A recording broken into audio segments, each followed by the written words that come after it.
Lok Sabha elections लगभग अब पूरी तैयारियां इस समय चल रही हैं। हर पार्टी इसमें अब जुट चुकी है और इसके लिए जो कैंडिडेट्स हैं उनकी सिलेक्शन का भी काम जो है इस समय शुरू हो चुका है। उसके लिए प्रोसेस जो है, प्रक्रिया शुरू कर दी गई है। वहीं पर कांग्रेस ने भी इसको लिए अपनी प्रक्रिया जो है शुरू कर दी है। उसके लिए कांग्रेस ने लोकसभा सीट के लिए जो 5 यहाँ की सीट्स हैं जम्मू कश्मीर की, उसके लिए पैनल बनाए हैं और वहीं पर जम्मू में भी जो पैनल बना है उसमें 5 नाम शामिल हैं। ऐसे संभावित नाम जो हैं उसमें शामिल किए गए हैं जिन पर की अभी चर्चा होगी और स्क्रीनिंग बोर्ड जो है इस पर पूरी चर्चा अभी करेगा।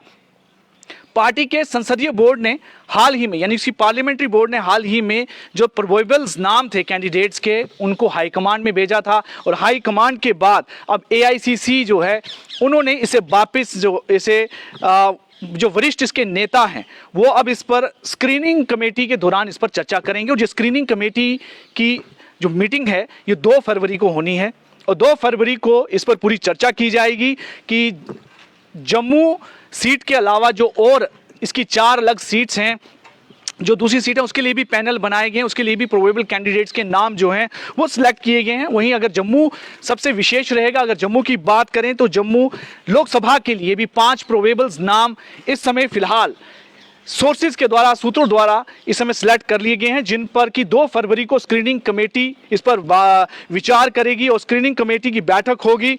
और ये भी बताया जा रहा है कि प्रोबेबल्स जो संभावित कैंडिडेट्स हैं, प्रत्याशी हैं, उनके अलावा बाहर के नाम पर भी चर्चा हो सकती है। ये एक बड़ी इसमें खास बात है, बड़ी बात है कि एक बाहर के नाम भी चर्चा में आ सकते हैं। इस पर भी एक सोर्सेज ने, सूत्रों द्वारा ये पता चला है। और इस बीच वो ये भी ध्यान रखेंगे कि प्रत्याशी को सिलेक्ट करने से पहले, यानी किसी भी कैंडिडेट्स को फाइनल करने से पहले, उसके बारे में, उसका आधार, बूथ और ब्लॉक स्तर पर उसकी जो गतिविधियां, एक्टिविटीज़ हैं, उसकी सक्रियता है, उस पर पूरा विचार होगा, विश्लेषण होगा। और संगठनात्मक जो एक्टिविटीज़ है, यानी ऑर्गेनाइजेशनल एक्टिविटीज़ में उसका किस तरह का पार्टिसिपेशन है, कैसा काम है, उसको भी पूरी तरह ध्यान रखा जाएगा। उसकी पूरी भूमिका को इसमें स्क्रीनिंग की जाएगी, उस पर चर्चा की जाएगी, जिसके बाद ही एक फाइनल कैंडिडेट को इसमें सिलेक्ट किया जाएगा। उम्मीदवार के चयन की अगर हम बात करें तो जिला स्तर से भी कई नाम जो हैं इसके लिए रिपोर्ट मांगी गई हैं और हाई कमांड को रिपोर्ट गई हैं जिला स्तर से भी कि वो किस तरह से इस कैंडिडेट के बारे में क्या उनके विचार हैं। और अंतिम मोहर जो है कैंडिडेट को लेकर हाई कमांड ही लगाएगी। लेकिन सोर्सेज द्वारा इस बात का पता चला है कि जो पार्लियामेंट्री सीट है उसके पैनल में 5 नाम शामिल हैं और इस 5 नाम में जो बताया जा रहा है सूत्रों द्वारा कि अभी वर्किंग जो प्रेसिडेंट है रमन भल्ला का नाम है और पूर्व उप मुख्यमंत्री ताराचंद और मुख्य प्रवक्ता यानी chief spokes person Ravinder Sharma और साथ ही former minister Balwan Singh, farmer minister Mularam और फार्मर एमएलए बलवान सिंह भी इसमें शामिल है। यानी 5 नाम ये हैं जिनके नाम इस संभावित कैंडिडेट्स की लिस्ट में हैं जिन पर विचार किया जाएगा। और रमन भल्ला ने साल 2019 में जम्मू सीट से इलेक्शन लड़ी थी। हालांकि वो इलेक्शन हार गए थे, लेकिन 5 लाख वोट उन्होंने हासिल किए थे।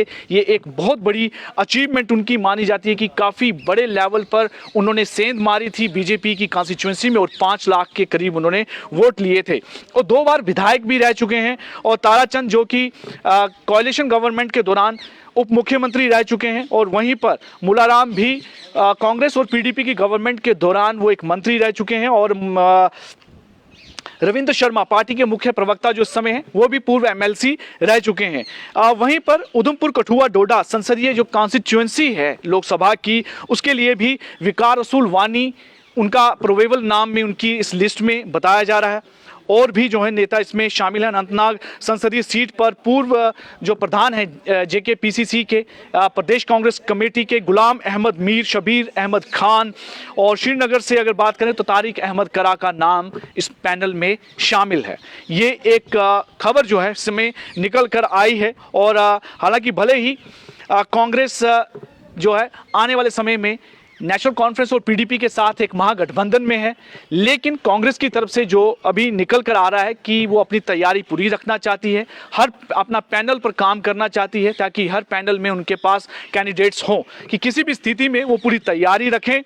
लेकिन एक कोalition को लेकर भी एक बड़ी बात है, क्योंकि कोalition पर भी एक इलेक्शन हो सकती है अगर बीजेपी को हराने को लेकर जिस तरह से एक स्ट्रेटजी तैयार की जा रही है अपोजिशन पार्टीज की तरफ से, अगर उस तरह से होता है तो आपस में उनकी वो सीट शेयरिंग हो सकती है। लेकिन प्रोबेबल्स कैंडिडेट्स की लिस्ट को ये कांग्रेस जो है वो बना के रखना चाहती है, ताकि किसी भी स्थिति में कोई भी ऐसी स्थिति हो तो वो अपने कैंडिडेट्स को वहां पर उतार सकती है। ये एक बड़ी अपडेट है। और इसी को लेकर जो स्क्रीनिंग कमेटी है आज यानी जम्मू पहुंच जाएगी और कल 2 फरवरी को एक स्क्रीनिंग कमेटी की मीटिंग होगी, जिसके बाद ही इनके बारे में पूरी इसकी डिटेल स्क्रीनिंग होगी, जिनके प्रोबेबल्स नाम हैं, जिसमें पार्टी के प्रभारी भरत सिंह सोलंकी, इस विकार रसूल वानी इसमें होंगे, प्रदेश प्रधान और वरिष्ठ नेता 5 संसदीय सीटों को लेकर कोऑर्डिनेशन में शामिल हैं। इस पर बातचीत की जाएगी। तो स्क्रीनिंग कमेटी में नामों पर